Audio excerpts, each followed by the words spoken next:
Because as you know, there are a lot of changes happening around the world in terms of how businesses are run, how services are delivered. With the mediation of the technology innovations happening, there's also systems in which people also change.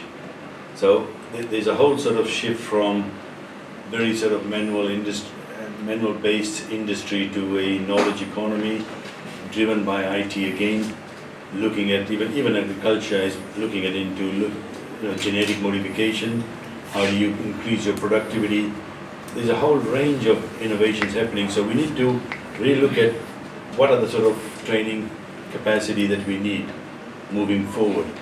Now, I realize it's a huge task, but it has to start somewhere. So we are starting to hold a lot of consultations with the respective line ministries and industry stakeholders. And we've been talking to different ministries the last week. And this particular assignment, I'll be coming back and forth. And we hope to have a final report around February, March next year.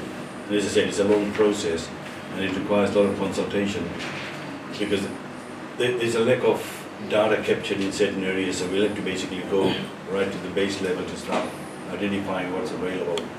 Now, in terms of the issues that are emerging, what you'll find that there is a quality and relevance issue globally, not just in Fiji.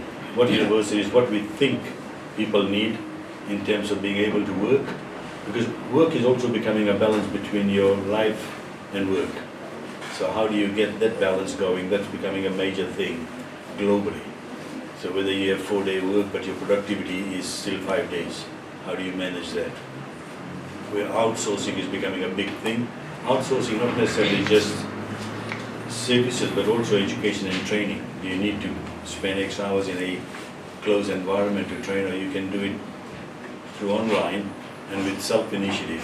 There's a whole area of self-directed learning where employers are expected to take initiative to upgrade themselves. So there's a whole different mindset in terms of within this knowledge economy, because information is available everywhere. How you use what you make of it becomes an equal responsibility of the individual, worker, citizen, as well as the institutions that provide the training. The other thing that you'll find, so that the relevance and quality is, again, we will look at it, and so far we've just had one side of the conversation, but we will look at the supply side, where the institutions who train them, we will see how much they are aligned with what the industry is expecting.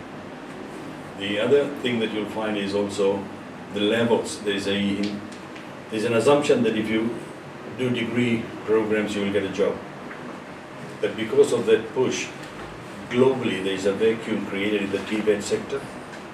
Even in Australia and New Zealand, where I come from, you'll find there's a big gap in the trades, not just at the certificate level, but also at the what I call what used to be the OTD, Ordinary Technical Diploma, or the HND equivalent of the City and Guilds, the UK-based trading. So it's that sort of area which is missing, which will be the interface for the new economy. So even your example is your automotive industry is no longer about fiddling with things, it's all about electronic gadgets. You need a computerized system to check the engine system. Your security network systems is all computerized. So you don't need a degree for all these things, but you need a very high level of TVET.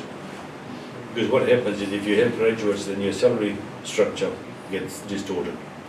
So your job and your salary has to align, and it becomes a threat or challenge to the companies in terms of recruiting. So all of this has to be aligned. So you can't have graduates doing low-paid job because they won't stay. The other thing is the mobility of workers. You'll find, as it is, we see that a lot of people are leaving Fiji, nurses, computer programmers. That you can't stop. Mobility, people will migrate, people will look for job elsewhere which is paying better, conditions are better. But the issue is, how do you deal with it? So you basically need to prepare more in case to budget for the amount that's going to be lost.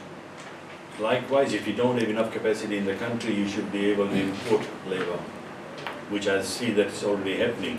But you need to manage that, both export, import. One of the things about the human capital export, it can be used as an industry, because instead of exporting just product, you can also export human capital, which then gives you a return, because if you look at your remittance, the second highest foreign revenue earner for Fiji is remittance, which is people sending money back. So if people do migrate, it's not a total loss. They do send money back. So if you have high quality people migrating, they will earn more, therefore it's likely they will send more back. But if you go at the lower end, which is fine to start off with, but you've got to also look at how you move them up, because your return will be higher. So some of these things needs to be looked at in a bigger way to understand how the dynamics work. Because sometimes when people leave you, the term called brain drain, I think is becoming obsolete. Because it's no longer brain drain, it's basically another export sector where you look at a revenue returning the country through people moving and sending money back. So some of these things are emerging as the initial conversations we are having. The other thing is the sort of the growth areas that seems to be constantly mentioned is the outsourcing the BPOs. Now again, there's a whole range of different types of BPOs you can get. Call center is probably the lowest level, then you've got the more about the tax accounting, which are again driven by templates, and you need to log in data and it basically populates the numbers as it goes. Now that might require a higher level, but again, I don't know whether they really require graduates. So, having a degree, and these are sort of things we want to look at. What is the optimum? Because the government is investing money in people's training, but we need to know what exactly they do. Because at the moment, there's innuendos and suggestions that there is oversupply in certain areas. We still haven't seen the data in terms of the actual oversupply. But there is this belief that there is oversupply in certain sectors, undersupply in certain sectors, but we need to start looking, and that's part of the process that we will go through talking to the stakeholders to get a more detailed and in-depth understanding of what the context is. And then we'll look at moving forward in terms of the next 5-10 years, where the demands will be and what the service providers will need to respond to.